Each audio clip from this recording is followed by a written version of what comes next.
Good morning friends, welcome to trending Pradesh. दोस्तों आज 12 जनवरी है 2021 which is birth anniversary of Swami Vivekananda, जिसे हम लोग नेशनल यूथ डे के रूप में सेलिब्रेट करते हैं। ओके, और ये जो है 2021 का 12 जनवरी ये 158वां बर्थ एनिवर्सरी है स्वामी विवेकानंद का, तो याद रखना है। अच्छा, ये तो हो गया नेशनल यूथ डे, राष्ट्रीय युवा दिवस। अगर हम लोग इंटरनेशनल यूथ डे की बात करें तो कब मनाया जाता है? इंटरनेशनल की बात की जाए तो ये मनाया जाता है 12 अगस्त को। ठीक है, तो 12 डेट सेम है, 12-12, लेकिन मंथ जनवरी है नेशनल के लिए और अगस्त है इंटरनेशनल के लिए। दोनों चीज़ें याद रखनी है, नेशनल और इंटरनेशनल। ओके, तो चलिए हम लोग आज के लिए झारखंड करंट अफेयर्स के इंपॉर्टेंट क्वेश्चंस स्टार्ट करते हैं। अच्छा, कल मैंने आप लोगों से एक लिंक शेयर करके कुछ बोला था, मैंने आपको बताया था कि ये जो है झारखंड का जीएस का वीडियो है, आप अपना फीडबैक दीजिए। एक्चुअली 8-9 महीने पहले मैंने एक वीडियो बनाया था झारखंड के लिए, तो बहुत लोगों ने उसे देखा नहीं है, मात्र 3-4 हज़ार लोगों ने ही देखा है। तो ये जो जीएस का वीडियो है आप देख लीजिएगा, लिंक टेलीग्राम में शेयर किया हुआ है। वो कैसा है, नहीं है, कुछ फीडबैक देना है, इम्प्रूवमेंट करवाना है, उसी सीरीज़ को कंटिन्यू करना है, जस्ट अपना एक राय वहाँ पर आप दे दीजिए। वैसे जो हम लोगों को करना है वो तो कर ही रहे हैं, ऐसा नहीं कि आप बोलेंगे तभी हम लोग आगे बढ़ेंगे, ऐसा बिल्कुल नहीं है। लेकिन अगर कुछ भी इम्प्रूवमेंट करने लायक होगा, जैसे कि इसमें आप देख रहे हैं क्वेश्चंस हैं, क्वेश्चंस के बाद पॉइंट वाइज कवर किया जाता है करंट अफेयर को, तो वैसा ही चाहिए, या फिर मास्टर क्लास टाइप का वीडियो चाहिए, तो कुछ भी जो भी मन में है आप वहाँ बोल सकते हैं बेझिझक। ओके, क्योंकि हम लोग तो बात कर नहीं सकते हैं, ऑफलाइन क्लासेस है नहीं, बस यही एक रास्ता है, कमेंट कीजिए और अपने फीडबैक को दीजिए। चलिए आज के लिए क्वेश्चन स्टार्ट करते हैं। फर्स्ट क्वेश्चन है, राष्ट्रीय कला उत्सव का आयोजन किस जिले में किया जा रहा है? राष्ट्रीय कला उत्सव, देखिए पिछले महीने दिसंबर 2020 में कला उत्सव का आयोजन किया गया था, लेकिन ये जो था ये स्टेट लेवल में किया गया था। ठीक है, स्टेट लेवल में किया गया था, राज्य स्तरीय, मतलब कि डिफरेंट डिस्ट्रिक्ट से लोगों ने पार्टिसिपेट किया, और फिर जो विनर्स हुए, जो विजेता हैं, वो लोग इसमें पार्टिसिपेट करेंगे राष्ट्रीय कला उत्सव में। ओके, और इसका जो आयोजन है ये 11 और 12 जनवरी, 11 को ये स्टार्ट हो गया है, ये इसका डेट है। और कहाँ किया जा रहा है? ये किया जा रहा है रांची में, रांची के दिल्ली पब्लिक स्कूल में। ओके, देखिए हम लोग इसको पढ़ते हैं पॉइंट वाइज। राष्ट्रीय कला उत्सव का ऑनलाइन आयोजन रांची स्थित दिल्ली पब्लिक स्कूल में 11 और 12 जनवरी को किया जा रहा है। अच्छा, मैंने अभी लगभग एक्सप्लेन कर दिया, लेकिन फिर भी आप देखते होंगे कि एक्सप्लेन करने के बाद भी पॉइंट वाइज इस तरह से लिख के दिया जाता है। इसका कारण क्या है? इसका कारण है कि देखिए मैंने आपको पहले ही बताया कि यहाँ पर जो कंटेंट आपको दिया जाता है, जैसे जेपीसी के पीटी से लेकर जेपीसी का मेंस तक का सिलेबस कंप्लीट करवाना।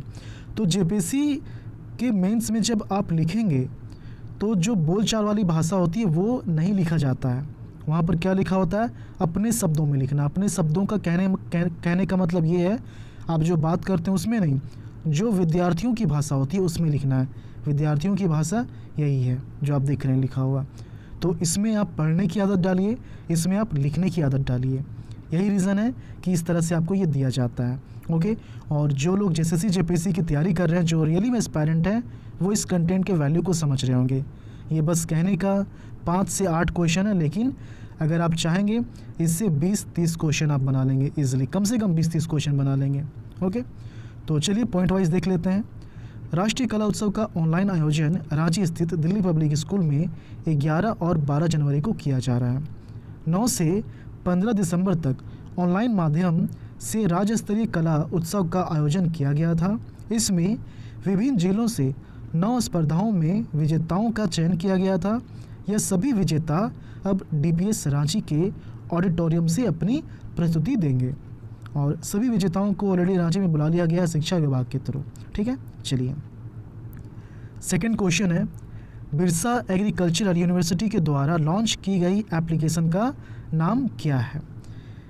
जिस एप्लीकेशन को लॉन्च किया गया है उस एप्लीकेशन का नाम है बिरसा वेदर सर्च। अब यहाँ पर काफ़ी चीज़ें हैं, उसे आप ध्यान से समझिए, इससे काफ़ी क्वेश्चंस बन सकते हैं। एक तो एप्लीकेशन हो गया कि इस एप्लीकेशन को लॉन्च किया गया है, लेकिन डायरेक्टली आपसे ये नहीं पूछेगा। क्वेश्चन कहाँ बनेगा? आप यहाँ देखिए, यहाँ पर क्या है कि दो चीज़ है। पहला है इसका पोर्टल, वेब पोर्टल।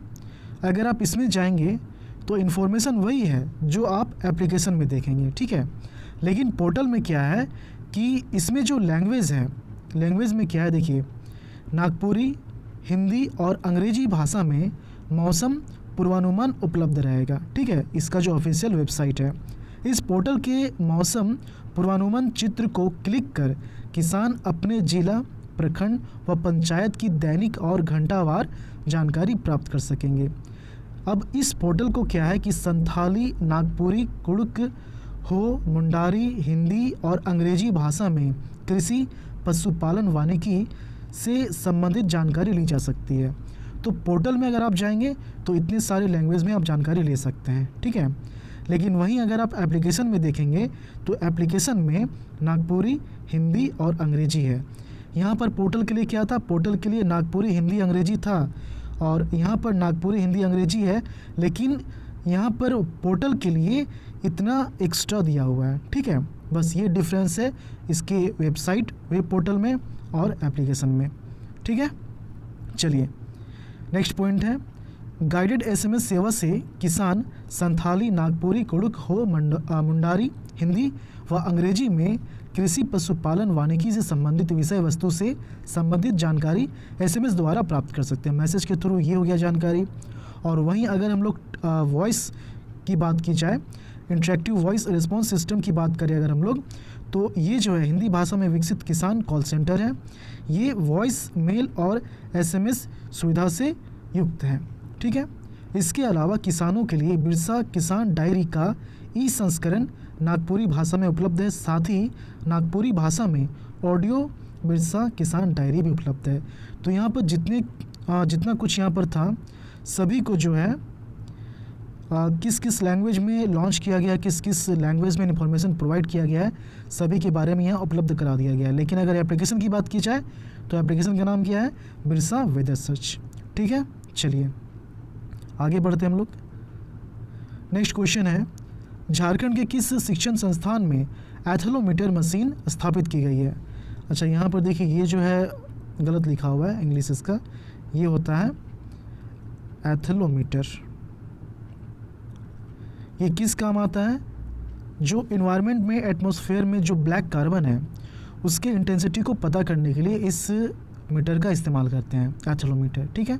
और ये जो है एनआईटी जमशेदपुर में इसको इंस्टॉल किया गया है, एनआईटी जमशेदपुर में। तो ये इसका सही आंसर हो गया। अब इसके बारे में हम लोग जानते हैं, देखिए यही है, भारत सरकार के विज्ञान एवं प्रौद्योगिकी मंत्रालय के साइंस इंजीनियरिंग रिसर्च बोर्ड ने एनआईटी जमशेदपुर को जमशेदपुर की हवा में ब्लैक कार्बन की मात्रा जांचने का विशेष प्रोजेक्ट दिया है। जमशेदपुर ही क्यों चुना गया, अगर आप जमशेदपुर कभी गए होंगे तो आपको इस क्वेश्चन का आंसर पता होगा। वहाँ पूरी तरह से वो इंडस्ट्रियल एरिया है और एटमॉस्फेयर में आपको लग जाएगा कि ये जो है कुछ ना कुछ गड़बड़ है, उतनी साफ़ हवा नहीं है। बस यही रीज़न है कि जमशेदपुर को चूज़ किया गया है, ओके। लगभग 38 लाख की लागत वाले इस प्रोजेक्ट को पूरा करने के लिए विज्ञान एवं प्रौद्योगिकी मंत्रालय द्वारा ही एनआईटी को फंडिंग की जा रही है, एनआईटी जमशेदपुर को फंडिंग की जा रही है। प्रोजेक्ट के तहत एनआईटी जमशेदपुर में यूरोप के रिपब्लिक ऑफ स्लोवेनिया देश से 28 लाख की एथेलोमीटर मशीन मंगाई गई है। ये जो मशीन है, यह मशीन वायुमंडल में ब्लैक कार्बन की मात्रा की प्रति घंटा रीडिंग देगी और इसके उत्सर्जन व बढ़ने का कारण भी बताएगी।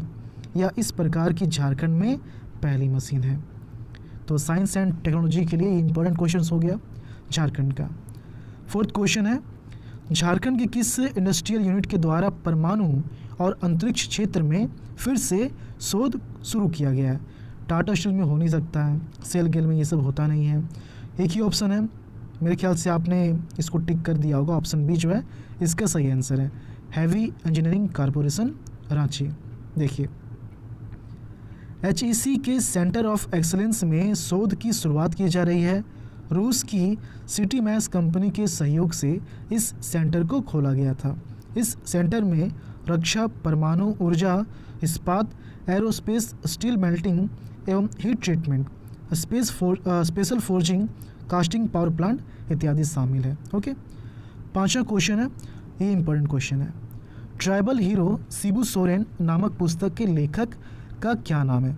देखिए 3 पुस्तक को लॉन्च किया गया है, एक है ट्राइबल हीरो और इसी का हिंदी वर्जन है दिसोम गुरु। ठीक है, दिसोम गुरु, ये हो गया हिंदी, ये हिंदी हो गया और ये जो है ये इंग्लिश में हो गया। तो ये बुक हो गया। इसके बाद एक थर्ड बुक जो है वो बच्चों को समझाने के लिए पिक्चर के थ्रू उसमें उसको डिज़ाइन किया गया है, ताकि अगर कोई बच्चा भी उसको पढ़े तो आसानी से पिक्चरों के माध्यम से पूरी कहानी को समझ जाए।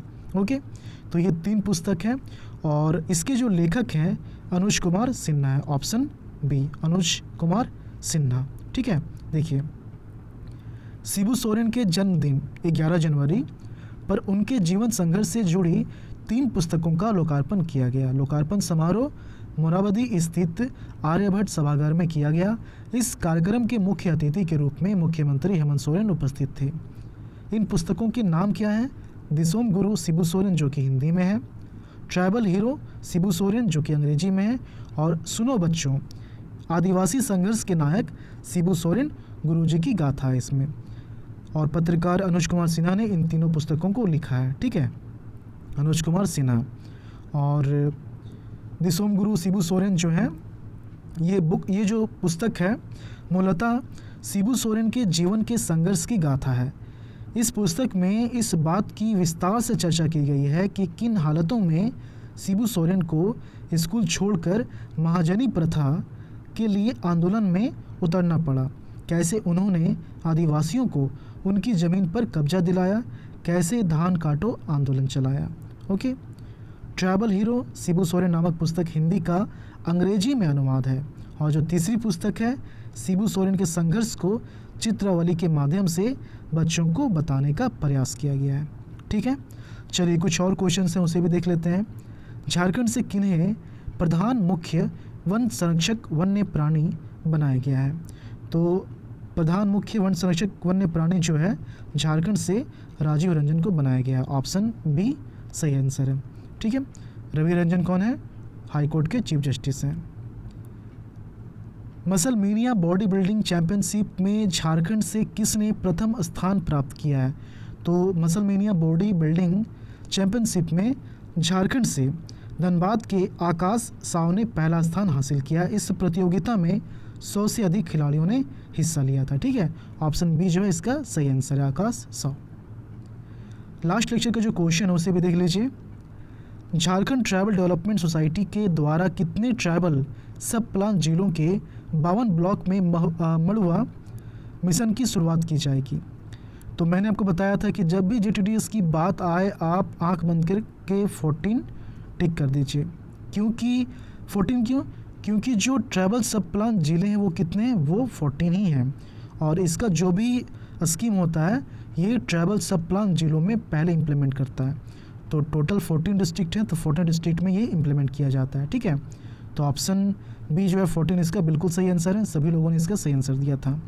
आज के लिए आपका क्वेश्चन है, झारखंड गठन के बाद अब तक मनरेगा में एक दिन में सबसे ज़्यादा काम मिलने का रिकॉर्ड किस दिन बना था? ओके, तो ऑप्शंस हैं 22 सितंबर, 22 अक्टूबर, 22 नवंबर, 22 दिसंबर।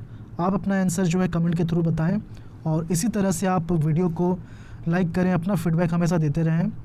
ठीक है, आपका जो फीडबैक है काफ़ी इंपॉर्टेंट होता है हमारे लिए। और बहुत ही जल्द जो झारखंड करंट अफेयर का दूसरा पार्ट है 2020 का, जनवरी 2020 से दिसंबर 2020 का, वो रिलीज़ कर दिया जाएगा। 10 दिनों के अंदर सारे पार्ट्स ख़त्म कर दिए जाएंगे। ओके, चलिए मिलते हैं झारखंड की अगली वीडियो में। धन्यवाद।